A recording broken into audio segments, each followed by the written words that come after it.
জাগিৰোডত উপস্থিত অসম ৰাজ্যিক মহিলা আয়োগৰ সভানেত্ৰী আঙুলতা ডেকা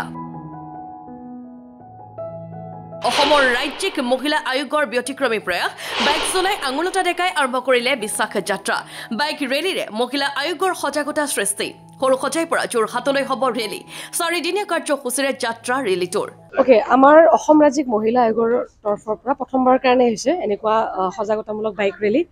আমি অসম চৰকাৰৰ মহিলা আৰু শিশু বিকাশ বিভাগৰ সহযোগত আমি এটা বাইক ৰেলী কৰিছোঁ বিশ্বাস ৰাখক ভৰসা কৰক মহিলাসকলৰ আমাৰ সমতে আৰু ন্যায় প্ৰতিষ্ঠাৰ সজাগতাৰ এয়া বাইক ৰেলী আত্মবিশ্বাসৰ এয়া বাইক ৰেলী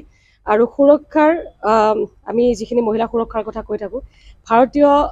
আমাৰ যিটো সংবিধানৰ যিটো মহিলাসকলৰ অধিকাৰ আছে ভাৰতীয় ন্যায় ব্যৱস্থাত আমাৰ মহিলাসকলে কিদৰে উপকৃত হ'ব এই গোটেই সামৰি আৰু মেইনলি মহিলা আয়োগ কি হয় মহিলা আয়োগৰ পৰা কেনেকৈ আমাৰ নিৰ্যাতিত মহিলাসকলে তেওঁলোকে উপকৃত হ'ব সেই সম্পৰ্কে আমি এটা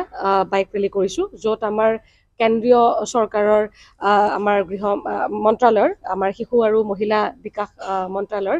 আমাৰ যিটো 181 এটা হেল্পলাইন নম্বৰ 24/7 এই যিবিলাক আমাৰ হেল্পলাইন নম্বৰ আছে সেইবিলাক মই নিজে জনা নাছিলোঁ গতিকে সেইবিলাক আমাৰ ৰাইজৰ মাজত লৈ যাব লাগে আৰু মহিলা আয়োগৰ খুব সুন্দৰ এটা ব্যৱস্থা আছে চৰকাৰে ইমান সুন্দৰ ব্যৱস্থা এটা কৰি থৈ দিছে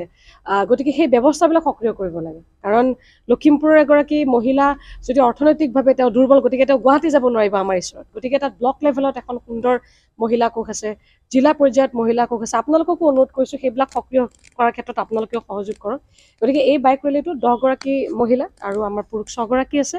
গতিকে এই বাইক ৰেলীটো আমাৰ গুৱাহাটীৰ পৰা ষ্টাৰ্ট হৈছে প্ৰথমতে আমি মৰিগাঁৱত বহিম দুখনকৈ সভা হ'ব তাত তাৰপিছত আমি নগাঁও যাম নগাঁৱৰ পিছত আমি গোলাঘাট আৰু যোৰহাট প্ৰথম পৰ্যায়ত আমি 4খন জিলা আমি সামৰি ল'ম আৰু মূলতঃ মহিলা আয়োগ কি মহিলা আয়োগৰ পৰা কেনেকৈ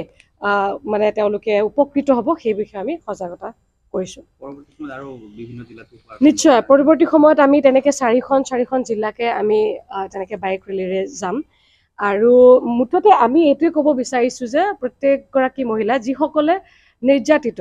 বা তেওঁলোকে অনুভৱ কৰিছে যে আমি সুৰক্ষিত নহয় সেই প্ৰত্যেকগৰাকী মহিলা কৈছোঁ যে আপোনালোকে ভয় নাখাব চিন্তা নকৰিব প্লিজ আমাৰ ওচৰলৈ আহক আমি বিচাৰিছোঁ আপোনালোকৰ কাম কৰাৰ ক্ষেত্ৰত গতিকে এই গোটেই প্ৰক্ৰিয়াটোৰ মানে আমি ৰাইজৰ মাজত লৈ যাব বিচাৰিছোঁ আৰু সেই ক্ষেত্ৰত আপোনালোক প্ৰত্যেকৰে সহায় সহযোগিতা বিচাৰিছোঁ জাগিৰোডৰ পৰা সমুদ্ৰমণি নেওগৰ ৰিপৰ্ট N24 আছাম